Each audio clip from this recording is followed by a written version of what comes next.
नाज़रीन आदाब, अपने नए व्लॉग के साथ हाजिर है नया दौर पर। मैं हूँ एजाज अहमद। व्हाट्सएप ग्रुप बन गया, कहाँ बना, किसने बनाया ये बताते हैं, लेकिन जहाँ बना है वहाँ लोगों को पैगाम है कि होशियार हो जाएं। भारत ने पाकिस्तान की फाइनेंशियल मार्केट की तबाही का मंसूबा बना लिया। हुकूमत पाकिस्तान ने बरवक्त मुतल्लिका महकमों और सूबों को आगाह कर दिया।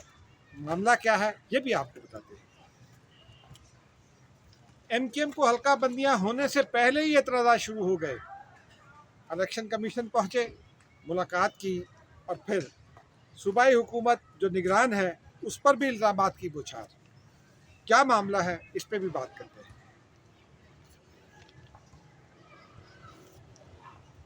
PPP को लेवल प्लेइंग फील्ड की शिकायत क्या है और क्यों है? बिलावल भुट्टो ने तो कुछ बताया, लेकिन बाकी तफसीलात हम बताएंगे।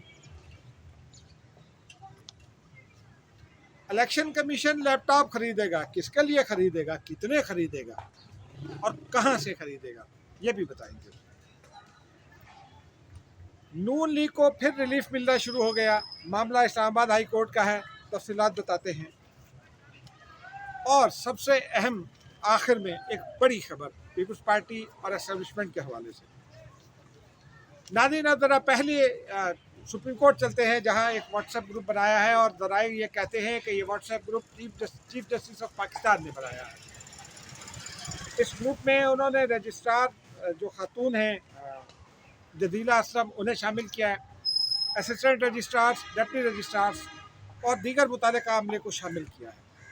व्हाट्सएप ग्रुप का मकसद जो बताया गया है ज़राए की जानिब से वो ये है कि काम को बहुत तेज़ी से चलाना है। रुका हुआ पहिया बहुत तेज़ी से घूमेगा ताकि मुकदमात का बोझ कम हो। कल चीफ जस्टिस ऑफ पाकिस्तान ने ऐलान भी किया था और कल इस हवाले से एक अहम इजलास भी बुला रखा है। आज भी 4 से 5 मुकदमात के फैसले कर दिए और कई मुकदमात लगा दिए। आज 70 मुकदमात लगाए हुए थे समात के लिए, उनमें से कुछ आगे बढ़े हैं, बाकी अगले दिनों में जल्द इस हवाले से इक़दाम सामने आएंगे। नाज़रीन अब चलते हैं दूसरी बड़ी अहम खबर की जानिब। हुकूमत पाकिस्तान ने सूबों और बैंक्स और जो फाइनेंशियल मार्केट के दीगर मुतल्लिका अदारे हैं उनको एक खत मरासला अरसाल किया है। उस मरासले में हुकूमत पाकिस्तान ने मुतनबे किया है कि IT सेक्टर की तबाही का ख़तरा है। हुकूमत पाकिस्तान ये समझती है कि तमाम महकमों को प्रिकॉशंस ले लेनी चाहिए। हुकूमत ने अपने मनासे में यह भी कहा है कि IT सेक्टर से वाबस्ता कुछ कंपनियां, फॉरेक्स मार्केट के अदारे और बैंक्स फाइनेंशियल मार्केट या फाइनेंशियल कारोबार से मुतल्लिका बाद भारतीय ऐप्स खरीदते हैं, भारतीय IT मसनूआत खरीदते हैं। हुकूमत पाकिस्तान कहती है कि ये मेलवेयर वायरस फाइनेंशियल मालूमात की तबाही का बायस बन सकता है, उसको चोरी करने का बायस बन सकता है। पर्सनल आइडेंटिफिकेशन यानी ज़ाती शनाख्त के हवाले से जो मालूमात हैं उनका गलत इस्तेमाल कर सकता है।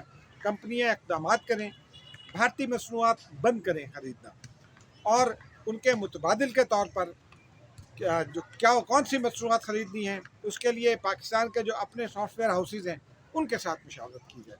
नाज़रीन ये बड़ी खबर है, बड़ा वाक़या है। अब देखते हैं इस पर क्या होता है। और ये भी आजकल के दौर में ये ख़ास तौर पर इसलिए भी अहम है कि पाकिस्तान और भारत एक तरह से लॉगर हेड्स पर हैं। भारत हर जगह पाकिस्तान को नुकसान पहुंचाने की कोशिश करता है। पाकिस्तान भारतीय प्रोपेगेंडा का तोड़ कर रहा है। अभी हमने देखा गुज़िश्ता दिनों कि किस तरह भारत ने पाकिस्तान को नुकसान पहुंचाने की कोशिश की जब G20 हो रहा था। भारत इस पर निगाह रखने की ज़रूरत है, हमें नहीं, उन मुतल्लिका महकमों को, उन एजेंसीज को जिनका ये काम। अब नाज़रीन आते हैं MKM वाली, बल्कि उस खबर की जानिब जो इलेक्शन कमीशन से जुड़ी है। इलेक्शन कमीशन पाकिस्तान और हायर एजुकेशन कमीशन के दरमियान एक माहदा तय पाया है। उस माहदे की रूह से इसी हायर एजुकेशन कमीशन 2000 नए लैपटॉप्स खरीदेगा। ये लैपटॉप इंटरनेशनल मार्केट से ख़रीदे जाएंगे। क्यों ख़रीदे जाएंगे ये अहम है। ये लैपटॉप ख़रीदे जाएंगे जो अगले इलेक्शन है उनकी तैयारी के सिलसिले में ROs को दिए जाएंगे और जहाँ ज़रूरत पड़ी वहाँ DROs को दिए जाएंगे, ताकि रिज़ल्ट बर वक्त कंपाइल हो सकें, बर वक्त ट्रांसमिट हो सकें। अब देखिए 2018 की तरह RTS बैठता है या कुछ और निज़ाम सामने आता है, क्योंकि मुख्तलिफ जमातें लेवल प्लेइंग फील्ड ना होने का शिकवा कर रही हैं। MKM भी उसमें से एक है। आज MKM इलेक्शन कमीशन पहुंची, फारूक सत्तार उस वक्त की क़यादत कर रहे थे, सेक्रेटरी इलेक्शन कमीशन से मुलाकात की और बाद में मीडिया से भी गुफ्तगू की। ज़राए का ये कहना है कि MKM ने सेक्रेटरी इलेक्शन कमीशन से मुलाकात में हल्का बंदियों के हवाले से तफसीलात का इज़हार किया। बाद में MKM ने के फारूक सत्तार ने, जो डिप्टी कन्वीनर हैं, मीडिया से गुफ्तगू में कहा कि हमारे पास 2018 का तजुर्बा था, तो हमने अपने तहफ़्फ़ुज़ात से मुनासिब समझा कि इलेक्शन कमीशन को इसी मरहले पर आगाह कर दें। नाज़रीन, इसमें पहले भी हम कराची में हमेशा ये शिकायत रही MKM से लोगों को। जो पिछला इलेक्शन था उसमें MKM चूँकि अल्ताफ़ हुसैन की छतरी नहीं थी, MKM बहुत जो है डिफेम हो चुकी थी, कमज़ोर हो चुकी थी, टुकड़ों पे बटी हुई थी, उसका PTI ने फ़ायदा उठाया था। कई जगहों पर पीपल्स पार्टी ने भी फ़ायदा उठाया होगा। MKM को यह शिकायत है कि उसकी सीटें छीन कर दे दी गई किसी को। भाई, जब आप कमज़ोर हो गए, आप आपस बाहमी लड़ाई में मसरूफ़ हो गए, तो फिर ये सब कुछ हुआ। जो पिछले 2 इलेक्शन हुए, बल्दियाती इलेक्शन भी और उससे पहले जो ज़िमनी इलेक्शन हुए, उसमें जब MKM अलग अलग लड़ी तो MKM हार गई। बल्दियाती इलेक्शन में यूनाइटेड होकर MKM ने बाइकआउट किया तो उसके नताइज सामने आए। वोटिंग का टर्न आउट जो था वो बहुत कम था। ये MKM की कामयाबी है कराची में। अब देखते हैं अगले इलेक्शन में अगर MKM को शिकायत नहीं होती और MKM मौजूद रहती है तो फिर क्या होता है। लेकिन ये बात अहम है कि MKM 1988 से अब तक हर वफाकी हुकूमत की इत्तेहादी रही है। जो मसाइल हैं उसमें वफाकी हुकूमत में उसका भी हिस्सा है। बहरहाल नाज़रीन, अब अगली खबर की जानिब चलते हैं। ये पाकिस्तान पीपल्स पार्टी का तस्करा कर लेते हैं, क्योंकि ये इसी से जुड़ी है खबर। पाकिस्तान पीपल्स पार्टी के और नून लीग में पिछले दिनों से अल्फाज की जंग चल रही है। हनीफ अब्बासी ने भुट्टो साहब के बारे में बहुत बुरा तबसरा किया, पीपल्स पार्टी उस पर बिफर गई। इरफान सिद्दीकी साहब ने एक कॉलम लिख मारा और बयान भी दाग दिया। इन सब पर पीपल्स पार्टी बहुत तराकपा हुई। अब नवाज शरीफ साहब ने अपनी पार्टी को यह हिदायत की और शहबाज शरीफ साहब ने कि बयानबाजी न की जाए। नवाज शरीफ और शहबाज शरीफ ने कहा है कि अगर कोई बात करनी है तो हम 16 महीने के इत्तेहादी हैं, अगर कोई बात करनी है तो तमीज़ के दायरे में, यानी सियासी बात की जाए, सियासी तौर पर तनकीद की जाए, ज़ातियात को निशाना ना बनाया जाए। देखिए क्या होता है। लेकिन इस हवाले से जब आज बिलावल भुट्टो जरदारी ने यह तो कहा है कि उन्हें लेवल प्लेइंग के हवाले से नून लीग से शिकायत है, लेकिन वो शिकायत क्या है वो मैं आपको बताता हूँ। नाज़रीन, इस वक्त अगर हम चारों सूबों में गवर्नर्स देखें तो कौन है? गवर्नर पंजाब नून लीग का एक नोन आदमी, नून लीग से वो MNA रहे हैं और वज़ीर भी रहे हैं नून लीग की काबीना में, 2018 वाली काबीना में। शहबाज शरीफ काबीना में चूँकि वो इस वक्त इलेक्शन हार गए थे तो उसलिए वो शामिल नहीं हो सके, लेकिन उन्हें फिर गवर्नर पंजाब बनाया गया जब PTI की हुकूमत खत्म हुई, और उन्होंने नून लीग का साथ निभाया इलेक्शन के मामले में। अब तक पंजाब में इलेक्शन नहीं हो सका। अगर हम खैबर पख्तूनख्वा चले जाएं तो वहाँ JUI का गवर्नर है। JUI नून लीग की दादी और पीपल्स पार्टी ये समझती है कि नून लीग के साथ जो कुछ भी हो रहा, नून लीग जो कुछ भी कर रही है पीपल्स पार्टी के साथ, उसे दीवार से लगा रही है। उसमें JUI का भी हिस्सा है। आसिफ जरदारी मौलाना फजलुर रहमान के हवाले से बहुत शदीद तनकीद की जद में है। बहुत पार्टी के अंदर से लोग उनके ऊपर काफ़ी दबाव बढ़ा रहे हैं, लेकिन आसिफ जरदारी कहते हैं कि रवादारी की बात है, मेरी मौलाना से पिछले 40 साल से दोस्ती है, वो जो करते हैं उनको करने में मैं उनको जवाब नहीं दूँगा। बलोचिस्तान में देखें तो अख्तर मेंगल साहब की पार्टी के वजीर हैं, बाकी जगह गवर्नर हैं। वफाकी काबीना को देखें तो उसमें नून लीग के 7 से 8 चेहरे मौजूद हैं, बहुत वाज़े चेहरे हैं। यह पीपल्स पार्टी का कहना है। और अगर सिंध की बात करें तो गवर्नर MKM से शिकायत भी MKM करती है और पीपल्स पार्टी के खिलाफ करती है। आज जो MKM ने निगरान हुकूमत के बारे में कहा कि वो 15 साल का जो करप्शन का दौर है उसका तसलसल है, और इस तरह की और बहुत सारी बातें कही। हालांकि निगरान वज़ीर आला का नाम जब पीपल्स पार्टी ने तजवीज़ किया था मकबूल बाकर साहब का, तो MKM ने उसे फ़ौरन कबूल किया था, ये कहकर के ये तो हमारा ही नाम है, अब कैसे इल्ज़ाम आयद कर सकते हैं। बहरहाल, अब नाज़रीन अगली खबर की जानिब चलते हैं। मुस्लिम लीग नून को इस्लामाबाद हाई कोर्ट से अब रिलीफ मिलना शुरू हो गया। आपको याद होगा जावेद लतीफ़ साहब ने और एक खिताब किया था, एक प्रेस कॉन्फ्रेंस की थी PTV पर, वो नशर हुई।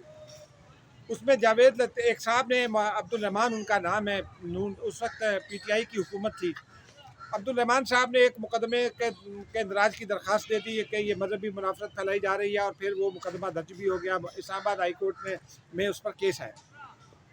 उस मुकदमे में मरियम औरंगजेब जो उस वक्त वज़ीर इत्तलात थी, शाहिरा शाहिद जो उस वक्त सेक्रेटरी इत्तलात थी, उस वक्त के MD PTV सुहेल अली खान, जिनके साथ मेरी अच्छी दोस्तान है, और राशिद बेग जो PTV के कंट्रोलर न्यूज़ हुआ करते थे, उनको जो है वो बनाया गया फरीक। मुकदमा दर्ज हो गया। इस्लामाबाद हाई कोर्ट ने जब तफसीलात का जायज़ा लिया तो उसमें उन्होंने कहा कि भाई ये तो नहीं हो सकता, किसी की तकरीर PTV पर अगर नशर हो गई तो ये मजहबी मुनाफरत फैलाने वाली बात भी नहीं है, और इसमें कोई ऐसा मवाद भी नहीं था। बहरहाल आज इस्लामाबाद हाई कोर्ट ने जो अब्दुल रहमान है, जिसने मुकदमा दर्ज कराया था मुद्दई, उसको 50,000 रुपये फ़ाइन भी किया है। लेकिन अब्दुल रहमान ने भी अदालत में यह कबूल कर अपने जो वकला है उनके ज़रिए ये बताया कि उसे मुकदमा चलाने में कोई दिलचस्पी नहीं। उस वक्त बहुत दिलचस्पी थी। उस वक्त नवाज शरीफ साहब जो जनरल फैज़ के ख़िलाफ़ उन्होंने गुज़िश्ता रोज़ गुफ्तगू की है, जनरल बाजवा के ख़िलाफ़ जो गुज़िश्ता रोज़ गुफ्तगू की है, ज़रा उसको देख लें और फिर इस मुकदमे को देख लें। और अब्दुल रहमान, आपको कहीं कोई नोन आदमी दिखाई नहीं देगा, कोई ऐसा आदमी भी नहीं दिखाई देगा जो प्रो पब्लिको हो या कहीं एक्टिविस्ट हो इंसानी हुकूक़ का या मजहबी हुकूक़ का। बहरहाल नून लीग को यह रिलीफ मिलना शुरू हुआ। नाज़रीन, अब हम आते हैं बड़ी खबर की जानिब। पाकिस्तान पीपल्स पार्टी के हवाले से है। पीपल्स पार्टी पिछले कई दिनों से मीडिया में आ रहा है कि बहुत प्रेशर में है, उसके खिलाफ एहतसाब शुरू होने वाला है, और ये और वो और बहुत कुछ। पीपल्स पार्टी की यह शिकायत ज़रूर है कि उसके लोगों के नाम स्टॉप लिस्ट में डाले जा रहे हैं, उसके लोगों के नाम ECL पर डाले जा रहे हैं। और बिलावल भुट्टो ये कहते हैं कि ये शिकायत उन्हें नून लीग से है, मौजूदा हुकूमत से भी है, क्योंकि पीपल्स पार्टी ये समझती है कि मौजूदा निगरान हुकूमत जो है वो नून लीग की पॉलिसियों का तसलसल ही है। अनवारुल हक साहब ने जो निगरान वज़ीर आज़म इस पर एक बात भी की है। लेकिन बहरहाल अब देखते हैं। इस हवाले से मैंने काफ़ी पिछले दिनों में इसके ऊपर पीपल्स पार्टी के लोगों से बात की, और मेरा ये अंदाज़ा है कि पीपल्स पार्टी नून लीग को टफ़ टाइम भी देगी, ज़रूरत पड़ी तो एस्टेब्लिशमेंट को भी दे सकती है टफ़ टाइम। लेकिन मैंने पीपल्स पार्टी के लोगों से जब पूछा, आसिफ अली जरदारी का हालिया दिनों में एक बयान आया था जिसमें उन्होंने कहा था कि इलेक्शन आज नहीं तो कल हो जाएंगे, मुल्क ज़्यादा अहम है इलेक्शन से। मैंने पीपल्स पार्टी के लोगों से पूछा तो उन्होंने ये बताया कि पीपल्स पार्टी ने ये फ़ैसला किया है क़यादत की सतह पर, और फिर पार्टी की जो CC है उनके लोगों को कन्वे कर दिया गया है। पीपल्स पार्टी और एस्टेब्लिशमेंट एक पेज पर रहेंगे। पीपल्स पार्टी एस्टेब्लिशमेंट के साथ नहीं बिगाड़ेगी। आसिफ अली जरदारी साहब ये कहते हैं कि इस वक्त की हकीकत है एस्टेब्लिशमेंट, और उसके साथ बिगाड़ना बहुत गलत होगा पार्टी के लिए। उनका ये भी कहना है कि मैंने 15 साल लगाए हैं ताल्लुकात ठीक करने में। बिलावल भुट्टो जरदारी ये कहते हैं कि हम नैब से नहीं डरते, हम किसी अदारे से नहीं डरते, हम यूँ नहीं करते।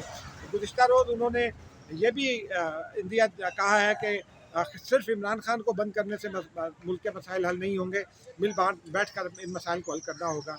ये बात भी उनकी किसी हद तक दुरुस्त हो सकती है। लेकिन जो अहम बात है, पीपल्स पार्टी के हल्कों का ये कहना है कि बिलावल भुट्टो जरदारी थोड़ा सा एग्रेसिव रहेंगे, ताकि उन्हें कुछ जो है जहाँ जहाँ पैगाम रसानी करनी है, कुछ दबाव बढ़ाने की ज़रूरत है, वहाँ वो सियासी दबाव बरकरार रहे। लेकिन पीपल्स पार्टी एस्टेब्लिशमेंट से बिगाड़ेगी नहीं। जो तय होगा पीपल्स पार्टी और एस्टेब्लिशमेंट के दरमियान, वो उस पर अमल ज़रूर किया जाएगा। और पीपल्स पार्टी को ये यकीन है कि एस्टेब्लिशमेंट भी उनके साथ कोई धोखा नहीं करेगी माजी की तरह, जैसा 2018 में किया था। जनरल फैज़ ने जो वादे किए थे वो पीपल्स पार्टी से पूरे नहीं किए थे, बल्कि उनको उम्मीदवार तोड़ना शुरू कर दिए थे। अब नाज़रीन, इसमें एक जो अहम बात है इस मामले में वो यही है कि बिलावल भुट्टो जरदारी तो एग्रेसिव रहेंगे, लेकिन जो पीपल्स पार्टी है वो एस्टेब्लिशमेंट के हर फैसले को, उसकी हर पॉलिसी पर अमल करेगी। PTI के साथ उसका कोई इताअत नहीं होगा, उस PTI के साथ जिसमें इमरान खान मौजूद है। हाँ, माइनस इमरान खान, अगर कोई PTI सामने आती है तो और उसके साथ इताअत की कोई सूरत बनती है तो वो भी बन सकती है। इसमें एक पॉजिटिव बात आप अगर और देखिए, पीपल्स पार्टी में जो ज्वाइनिंग का सिलसिला था वो रुक गया था, लेकिन गुज़िश्ता 3-4 दिनों से आप देख रहे होंगे कि पीपल्स पार्टी में ज्वाइनिंग शुरू हो चुकी हैं। मंजूर भट्टू की साहिबजादी खुर्शीद कसूरी की बहू जो है वो शामिल हो चुकी हैं। गुजरावाला से और मुख्तलिफ और जगहों से लोग शामिल हो रहे हैं। बिहाड़ी से आज एक साबिका मैंने के भाई अब्दुल हमीद भट्टी शामिल हुए हैं। तो ये इस बात का इशारा है कि पीपल्स पार्टी और एस्टेब्लिशमेंट में ताल्लुकात अब बेहतरी की जानिब माइल हैं। मुझे इजाज़त दीजिए, खुदा हाफ़िज़।